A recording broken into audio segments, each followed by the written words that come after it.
అందుకే నిశ్చితార్థం పెళ్లి అన్ని బావ రేస్ లో కప్పు గెలిచాక పెడదాం అంటున్నాను. నిజమే గాని ఇంతమందిని పిలిచి అందుకే మావయ్య గారు ఇంతమందిని పిలిచాం కాబట్టి ఈ శుభకార్యం కాస్త జరిపించి నువ్వు మాట్లాడుకో. అమ్మాయి చెప్పిందే కరెక్ట్. నాన్న, ఈ రాజుగాడు మనకు సపోర్ట్ చేస్తున్నాడా తేడా చేస్తున్నాడా నాకంతా కన్ఫ్యూషన్ గా ఉంది. నీ అబ్బా కన్ఫ్యూజన్ తో పోసి నీ కన్ఫ్యూజన్ కదా. పెద్ద బసవరాజు, స్వప్న చెప్పినట్టు చినకనకరాజు పందెంలో గెలిచిన తర్వాతే పెళ్లి. కానీ మావయ్య గారు పాపం. ఇక నువ్వు మాట్లాడుకో. సారీ బెదరు. చలో. నీ మామ తుపాకి పేల్చకుండానే నిన్ను కాల్చి పారేశాడు రోయ్. చేస్తా పొడి చేస్తా అని చెరువు గట్టు మీద చిందులు దొక్కావు కదా, ఇప్పుడు పందెంలో గెలుస్తా, గెలిచి తేరతా. మహాజన్లారా, ఈనాటి ఈ పోటీని తిలకించడానికి వచ్చిన మీ అందరికీ మా స్వాగతం. ఈ రోజు జరగబోతున్న ఈ పోటీకి ఒక ప్రత్యేకత ఉంది. గత 2 సంవత్సరాలుగా ఈ పోటీలో గెలిచిన కండ్రిగ తోట పోటీదారులు 3వ సంవత్సరం కూడా గెలిచి ఆ చెరువుని శాశ్వతం చేసుకోవాలని ఒకవైపు, ఈసారైనా ఈ పోటీలో గెలిచి ఆ చెరువుని తమ గ్రామ ప్రజలకు బహుమతిగా ఇవ్వాలని రంగాపురం పోటీదారులు మరోవైపు ఉరకలు వేస్తున్నారు.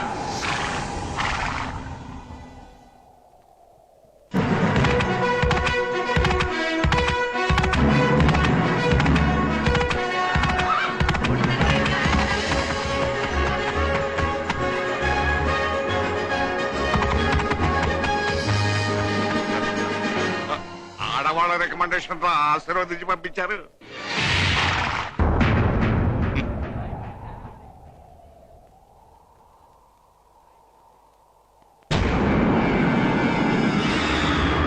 ఇప్పుడు ఆ బంగారపు రంగు జెండాను తెచ్చి ఇక్కడ ముందుగా ఎవరు పాతుతారో వారిని విజేతగా ప్రకటించి వారికి ఈ ట్రాఫీ బహుకరించబడుతుంది.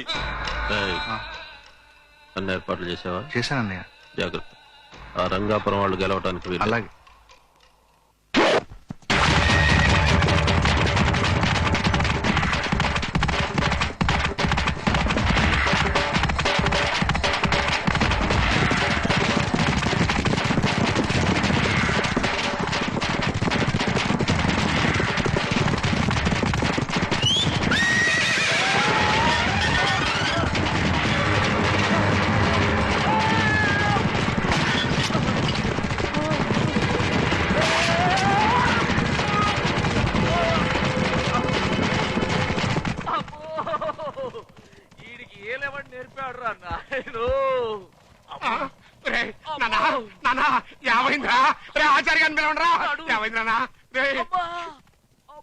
ఏమైందండి మీ వాడికి? ఏంటి అర్థం కావట్లేదండి. నేను చూస్తా. కంగ్రాచులేషన్స్ బసవరాజు గారు. దేనికి? మీ వాడు మీ వంశాభివృద్ధికి భరతవాక్యం పలికాడు. అసలే టెన్షన్ లో చేస్తుంటే సంస్కృతం చెప్తూ ఉంటాయా? అర్థమయ్యేట్టుగా చెప్పు సావు. మీ వాడికి పోయింది. ఏంటది? సంసార యోగం పోయింది. అంతే కదా. మీరేం కంగారు పడకండి. మీ ఇంట్లో ఇక పెళ్లి ఖర్చు కాని, పురుడు ఖర్చు కాని, బారసాల ఖర్చు కాని ఏ విధమైన ఖర్చులు లేకుండా చేసేశాడు. బైది బై దీనికి వైద్యం కూడా లేదు. బికాజ్ ఆఫ్ మీ వాడికి పూర్తిగా పోయింది. నాకు పోయిందంట. నాకు పోయిందంతా పోల్చుకుంటే నీకు పోవటం అంటారా? అంటే నేను నీకు పుట్టలేదా? నాకు డౌట్ వచ్చే ప్రశ్నలు నన్నే అడగదని చెప్పానా?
ఇప్పుడు విజేత రాజుని వేదిక మీదకి వచ్చి రావు బహదూర్ రాజేంద్ర ప్రసాద్ గారి చేతుల మీదుగా ఆ బహుమతిని అందుకోవాలని కోరుచున్నాం.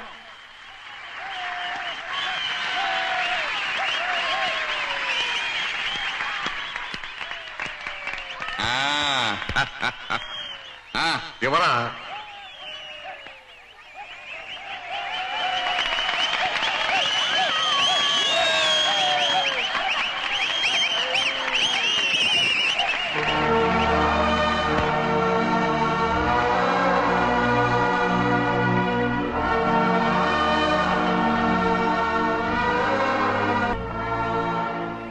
ఇన్నాళ్ళు ఈ రావు బహదూరికి ఒక అనామకుడు అల్లుడు అనుకున్నాను, కానీ ఒక గొప్ప వ్యక్తికి మావనైనందుకు గర్వపడుతున్నాను. 4 గోడల మధ్య నేను చేసిన తప్పుని నలుగురిలో దిద్దుకుంటాను.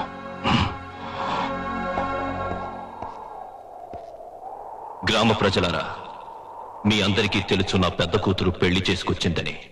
రాజు నిన్నాళ్ళు నేను అల్లుడిగా అంగీకరించలేదని. కానీ అతను ప్రాణాలకు తెగించి పోటీలో నెగ్గి చెరువుని మన ఊరికి బహుమతిగా ఇచ్చాడు. ఈ ఆనంద సమయంలో మీ అందరికీ ఇదే నా ఆహ్వానం. ఈ వేదిక నుంచి మీ అందరినీ పేరు పేరున పిలుస్తున్నాను. చిరంజీవి రాజుకి, చిరంజీవి సౌభాగ్యవతి సంధ్యకి శాస్త్రోక్తంగా నేను చెయ్యబోతున్న పెళ్లికి మీరందరూ రావాలి, దంపతుల్ని ఆశీర్వదించాలి.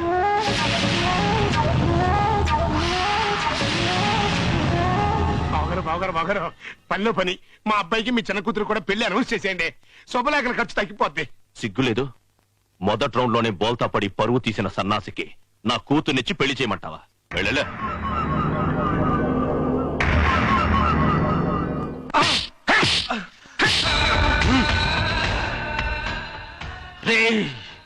నీ అమ్మ బాబు చచ్చినప్పుడు ఎంత పిలగాడివరా? నీకు తిండి పెట్టాను, చదివించాను, పైకి తీసుకొచ్చాను. దేనికి? నా కూతుర్ని పెళ్లి చేసుకుంటావని. సంజయ్ను మర్చిపోతానని ఉత్తరం రాశానని చెప్పావు కదరా, మళ్ళీ మొదలుకు వచ్చావేంట్రా? సంజయ్తో నేను జీవితాన్ని పంచుకున్నాను, ఆమెను మోసం చేయలేను, నన్ను వదిలేయండి. ఊరంతా శుభలేఖలు పంచేశాం.